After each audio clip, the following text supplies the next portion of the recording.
Assalamualaikum warahmatullahi wabarakatuh. Pada kesempatan kali ini untuk tugas komparatif diskusi sesi 8, saya akan melakukan analisis mengenai sistem jenjang dan struktur persekolahan serta kebijakan pengelolaan pendidikan dasar di negara ASEAN dan negara Asia Pasifik. Untuk bahan diskusi ada 3 yang akan dibahas, yaitu yang pertama mengenai persamaan dan implementasi dari sistem jenjang dan struktur persekolahan di ASEAN dan Asia Pasifik. Yang kedua mengenai analisis artikel, dan yang ketiga mengenai kaitan video dan materi pada modul 6. Untuk bahan diskusi yang pertama yaitu mengenai sistem jenjang dan struktur persekolahan di negara ASEAN dan Asia Pasifik. Setelah saya mengamati dari modul ajar studi komparatif, inilah persamaan yang paling menonjol dari ASEAN dan Asia Pasifik, yaitu sistem pendidikan yang secara umum terbagi menjadi 3 tahap. Yang pertama, pendidikan dasar selama 6-9 tahun. Yang kedua, pendidikan menengah dengan lama pendidikan 3-4 tahun. Dan pendidikan tinggi mulai dari S1 sampai dengan S3. Berikut implementasinya di sekolah.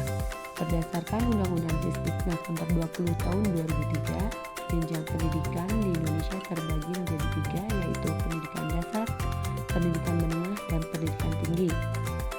Di sekolah saya merupakan sekolah terpencil, di mana menghadapi tantangan berupa kurangnya infrastruktur, namun tetap berupaya menerapkan prinsip kurikulum baru melalui pendekatan lokal dan komunitas dengan memanfaatkan sumber daya yang ada. Dan selanjutnya, kurikulum Merdeka sudah diterapkan secara bertahap sejak tahun 2022 dengan memberikan fleksibilitas pada guru untuk menyesuaikan pembelajaran dengan kebutuhan siswa. Dan yang terakhir, pembelajaran daring dan hybrid mulai diterapkan, terutama pasca pandemi. Selanjutnya kita akan membahas mengenai bahan diskusi yang kedua mengenai analisis artikel. Pendahuluan. Tren dan estimasi tentang abad 21 adalah akan terjadinya pergeseran dan perubahan kehidupan sosial yang maha dahsyat, sehingga terjadi apa yang disebut dengan cultural and social discontinuity.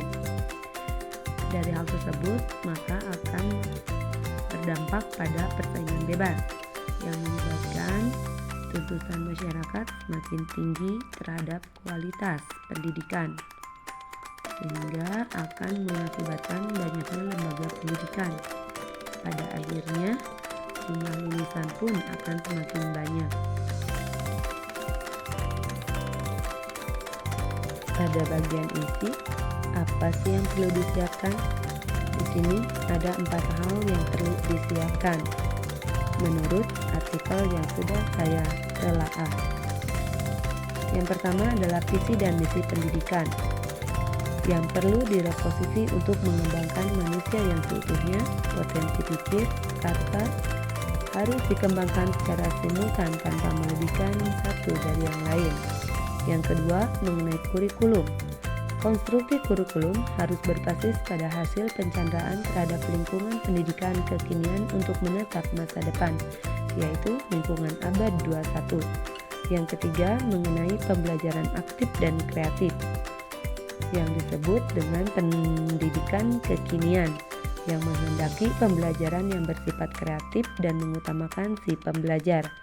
Prinsip-prinsip pembelajaran abad 21 menurut Bear and Slaughter tahun 93 mencakup: pertama, student active learning. Pembelajaran adalah proses penemuan makna, proses unifikasi sebagai disiplin keilmuan, pembelajaran futuristik yang menekankan pada pemahaman masa depan. Dan yang terakhir yaitu mengenai SDM yang adalah kunci bagi lembaga pendidikan sesuai dengan peran yang diambil di sekolah, yaitu terdiri atas 3 unsur. Ada pimpinan, guru, dan karyawan. Untuk penutup, tantangan dan peluang di atas harus senantiasa diperhatikan dalam setiap jejak melaksanakan proses pendidikan. Sistem pendidikan harus melahirkan kepribadian insani secara totalitas.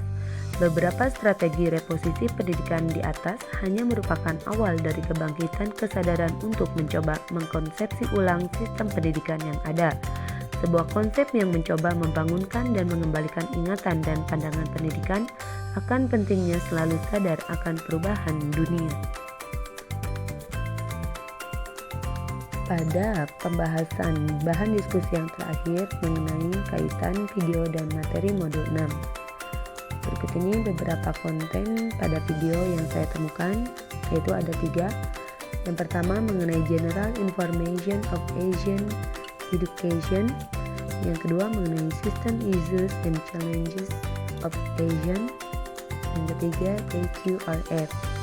Kaitannya dengan modul 6, yang pertama, kebijakan pemerintah di negara ASEAN terlihat semua membebaskan pembiayaan jenjang pendidikan dasar. Yang kedua tentang sistem pendidikan di ASEAN dan Asia Pasifik memiliki persamaan dari aspek sistem pendidikan yang terbagi menjadi 3 jenjang, yaitu pendidikan dasar, menengah, dan tinggi yang ditempuh selama 11-12 tahun. Dan yang terakhir, Indonesia telah mengembangkan kerangka kualifikasi nasional Indonesia atau KKNII dan telah melakukan proses referencing ke AQRF. Ini memungkinkan lulusan Indonesia untuk lebih mudah diakui kualifikasinya di negara ASEAN lain, seperti pengiriman TKI atau tenaga kerja lain di luar negeri.